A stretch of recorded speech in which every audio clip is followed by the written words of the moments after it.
I'd like to welcome you all back to the IE427 garage. Today we have something a little bit special for you.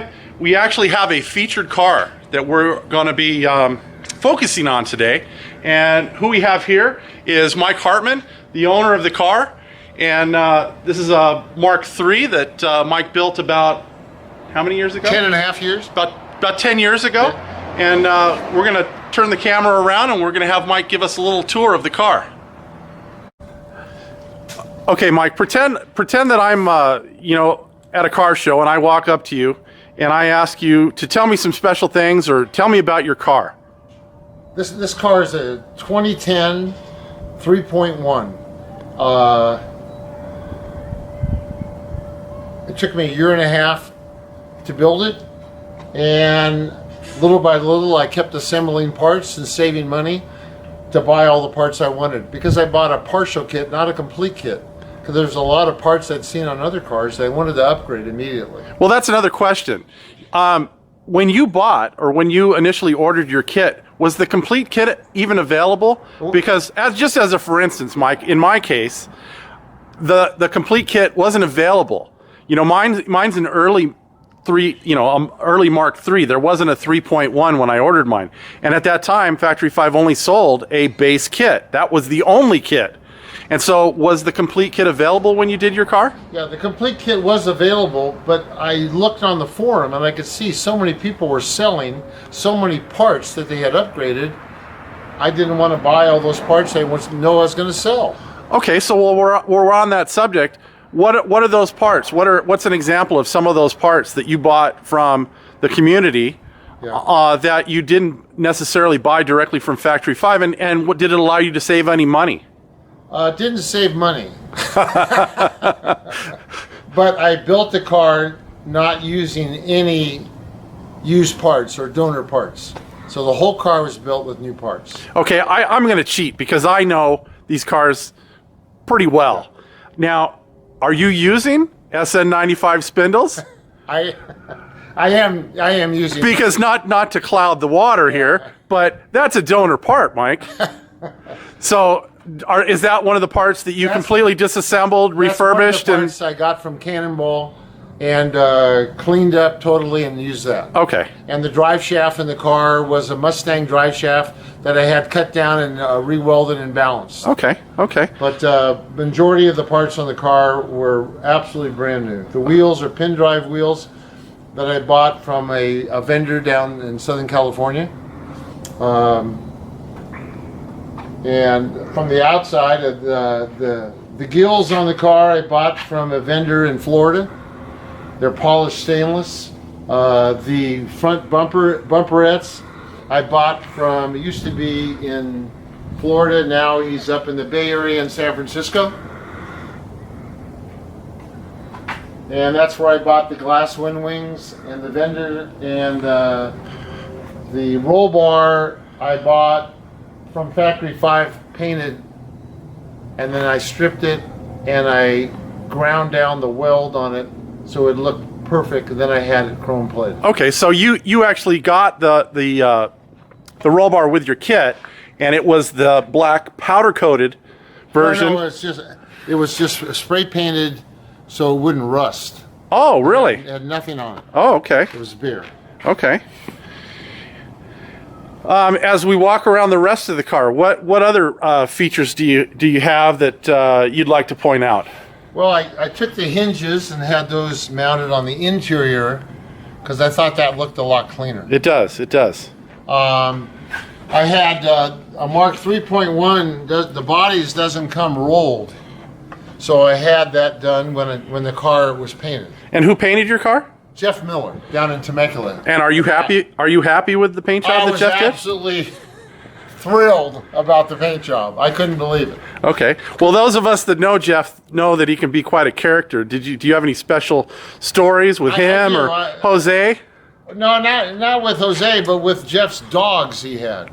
They were crotch dogs, and they would come up to you, and you'd want to pet them, and they'd come right up between your legs and lift up. Do you remember the nickname that Jeff had for for the Rottweiler? No. Well, I do. His name was Cupcheck. So for good reason. So yeah, very lovable dog, but a little bit forceful. Yeah. So I took the dash when I built the car and took it over to All American Racing in Santa Ana, and I had Dan Gurney sign my dash as well as Phil Remington. Wow. And got to speak with both of the gentlemen, and that was a true experience. So there's the two signatures that he has on the dash.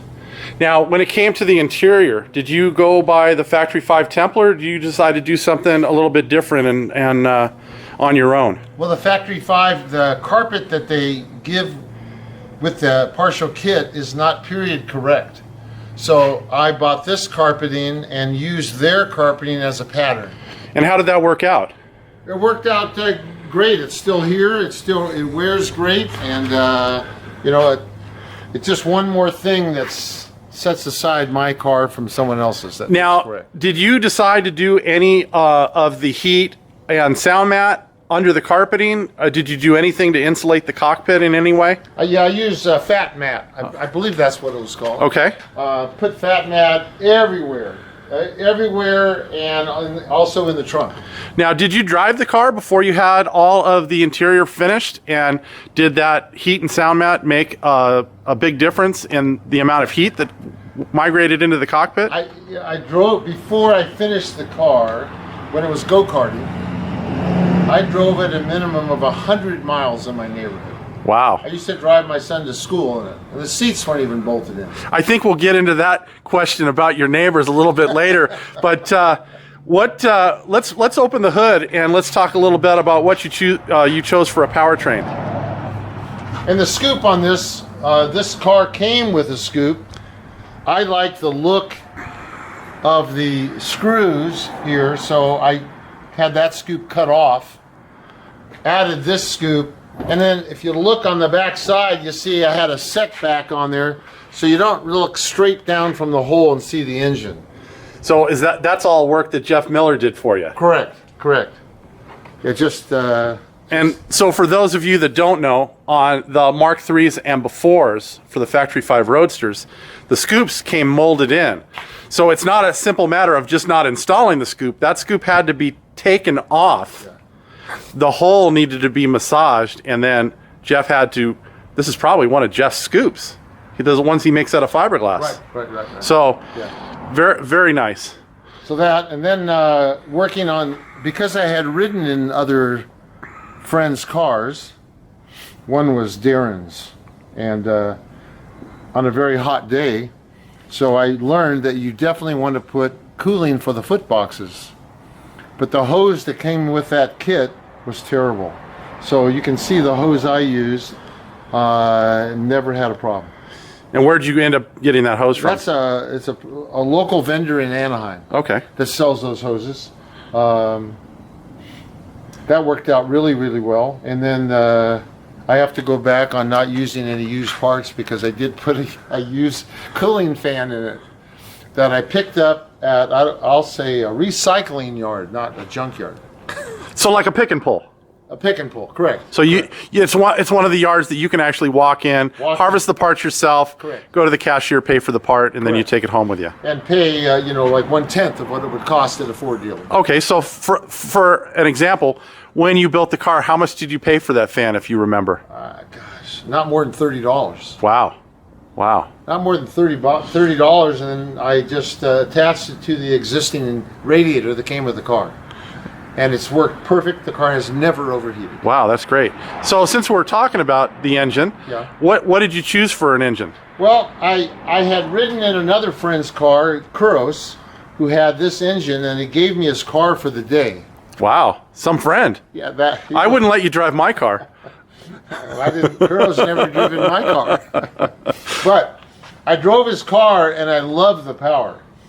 And I chose the same engine that they no longer make. It's a 392 Ford racing engine, a crate motor. They don't make it because people don't like that number. They like 427 number. Right, and this, for any of you that don't know, this is a Windsor block. It's a 351 block that is a factory bore but it has a stroke crank in it. Correct. And so with that, you get a little bit more wall thickness on the cylinders, but you don't get that 427 number. And this, since it's 10 years old, this would be a 2-bolt main for the block. Right. Versus the newer Ford racing blocks, which are the Boss blocks and a 4-bolt main. Yeah. So have you been happy with this combination? Absolutely. This car has close to 36,000 miles on it. So you drive this thing? It's been on every track in California and mid-Ohio. Wow. And I've had it up to speed out at Fontana here on their straightaway to see what it would do. Now, what did you decide to back the engine with as far as transmission? The transmission, I found out early in life that if you want to build a car and make it fast, all the parts have to be. You can't scrimp, on something as meaningful like the transmission. It's got to be a heavy duty. Overkill's good. So I have a Tremec 600. A TKO 600. A TKO 600 in this, and then with a drive shaft loop and a scatter shield bell housing. Now I noticed when we looked on the inside of the car, it looks like your shifter's in a different position than a standard Cobra would be. Right. So how did you achieve that? That transmission has 3 positions on it where you can move the shifting location. So I moved it up because I want it right where I'm driving, the closest to my steering wheel, and then I shortened it. And how's that worked out for you? It's a beautiful thing.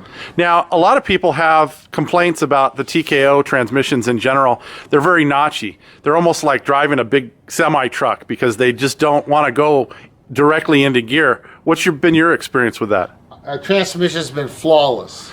Now, has it gotten better over time? Or No, is it still shift like it did when you first got it? It's loosened up a little, so it goes into gear a lot easier, but I can tell you on a track, when you're going down a straightaway at Willow Springs at 140 and you need to shift down because you're coming to a left turn, you want it to shift down. And this transmission does it every time. I've never had a problem. Now, behind that Tremec transmission, you have to have a rear end choice that you decided on. What did you decide for the rear suspension? I have independent rear suspension with this. You can get the pumpkin, either cast iron, which is what they put in the Thunderbirds, the Super Coupes, or you can get aluminum, which is what they put in the Lincolns. And I really wanted a little weight in the rear. I felt that would help balance the car. Okay. So I went with cast iron in the rear and then totally rebuilt the whole differential. Now, the pin drive wheels can often add a little bit complexity to your rear end choice and your front suspension choice. Did you find that when you were going to install all the parts in the back that they weren't exactly according to the manual because you had chosen to go with the pin drive wheels? When you order the pin drive axles, they come shorter. So everything fit perfect. I had to get the bolt pattern had to be changed, but again, Cannonball at the time helped me out and set me up with that. And when you say you had to have the lugs changed, that rear end assembly and those lugs and hubs all come out of different vehicles rather than a Mustang type donor. So what vehicles do those come out of, and is that the reason that they have to be changed? Because they're a different lug pattern? It's a different lug pattern for the wheels I wanted to use, and also it doesn't fit the plate that has the attachment for these wheels, and the axles that come with that are also very lightweight because the original car, the Super Coupe axles, the 6-cylinder they put in that car is not like the horsepower. So when you say the Super Coupe, you're referring to which car? The Thunderbird. Okay. The Thunderbird. So those axles are not strong. So I located a place, and they made me custom axles for my car. Wow. Guaranteed 650 horsepower, nothing would happen. And have you ever had problems with them? Since I put those in, none. That's great. None. That's great. None. And 10-inch brakes in the rear and 14-inch brakes in the front.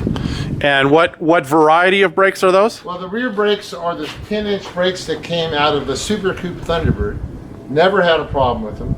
And the front brakes are out of an SVT Mustang. Okay, so they look like from here they are the 2-piston PBR Cobra brakes. Correct.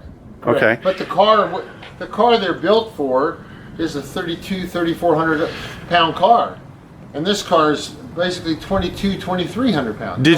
Did you have any special concerns when it came to a brake pad compound? Are you running a street pad? Are you running a race pad? Something a little more aggressive? I currently am running the SVT brake pads, and I bought the last 3 pairs they had in the U.S. Okay. And so I have those. Some tracks that I've been on are really hard on brakes. Okay. But they work great, and this car, my brakes don't fade on a track, so I don't have a problem, and I have manual brakes. Wow, manual brakes. Now, when you bought your kit, you said the complete kit had already started to being sold. Was the Willwood pedal box part of your build? Was it available when you built your car? Or did you go with something else? It might have been available. I was not aware of it. So mine is the factory Mustang pedal box. And that leads into another question. You know, you're a big guy. You're my size or maybe a little bit bigger. You've got clodhopper feet. What are some of the limitations for a larger guy getting into one of these cars? You know, when I built the car, I put the seat almost on the floor, tipped it back a little bit. I had the pedal box. I spread the pedals out a little bit, and most of the time when I drive it, I use driving shoes, which are really narrow. Okay. And so that works out really well. But there's plenty of room. My fear is that my head with a helmet on a track is higher than the roll bar. Wow. So while we're still talking about brakes, and I didn't mean to sidetrack you there, what did you just decide for on tires, and how many sets have you had on the car in the 30,000 plus miles? When I first bought the tires, I put Sumis on them, Sumitomos. Okay. And they just didn't work at all. I might also been driving on an ice rink. And how many miles did you have those on the car? Probably about 5,000 miles. Okay. And so I got rid of those, and I bought Kumos. Kumo XS's. Okay. And those were great, except now they no longer make the size that I use because I have 17-inch wheels. Okay. And so now I have the 01s, the Nitto 01s. The NTO ones? The NTO ones, which work excellent. And I would rather my tires wear out than age out. Understand. Now, we don't get a whole lot of rain here in Southern California, but I know firsthand that the NTO ones can be a little slick with a little bit of moisture on the ground. Do you have any special procedures you go through when leaving the house on a damp morning so that you don't end up bringing the back end of the car around? If it's raining, the car stays in the garage. Understood. I have no wipers. I have no windows. I have no top. It's Southern California. It doesn't rain very much at all. Okay. So if it's a rainy day, the car, it doesn't like it. I won't take it out to exercise it. All right. Are there any other features on the car that you'd like to point out while we're doing our little walk around? I have I put in a turkey pan because the air cleaner I had was big, beautiful Ford racing pan, but under track conditions, the engine torques and it would hit the underside of my hood. Okay. And so a good friend of mine, Frank Messina, had a turkey pan, and I looked at his and installed that. And that really helps to keep my carburetor cooler. And although the air filter on this is the same size as the original Cobra 427 air filter, on the track I noticed no difference with the decreased airflow. So now, is this something you stole off of Frank's car? Or is it something that you just saw in his car and then he told you where to buy it? Because I just want to make sure that we understand. No, Frank has one very similar to what I have, and he told me a vendor, and they made this for me, and then I installed it on my car. Very cool. So we'll take a little bit closer look at that. And now, does that seal against the bottom of the hood, or is the gaskety material around that kind of just there for show? Pretty much there for show. You don't cut your hands. Okay. Yeah. Manual clutch.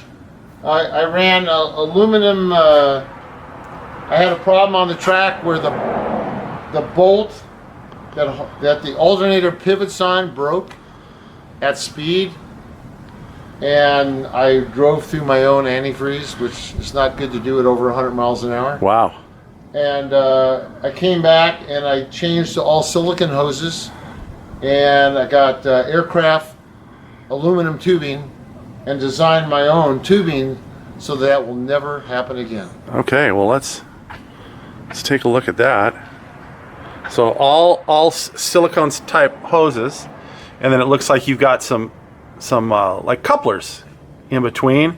Right. The hoses on the top, and then you've got a pre-bent piece on the bottom. Correct. Well, that's very cool. And the oil filter I run on this is an oil filter that was designed and built by an aircraft company. Oh, wow. You can take that off and clean the screen in there with brake clean. Okay. And there's a really strong magnet, so if there's any particles in there that are attracted to the magnet, then you can clean that. So every 1,000 miles, I pull the filter off, clean it, and I know what's going on. Wow, that's great. Well, I think that's going to wrap up this portion of the walk around, and I think we're going to stop right now. We're going to regroup, and we're going to start asking Mike some questions. All right, I want to thank you guys all for watching. I really want to thank Mike for bringing his car out here today and spending time with us and giving us a brief explanation of how he built his car and his insight on the car hobby. So we'll see you guys all next time. Have a great day.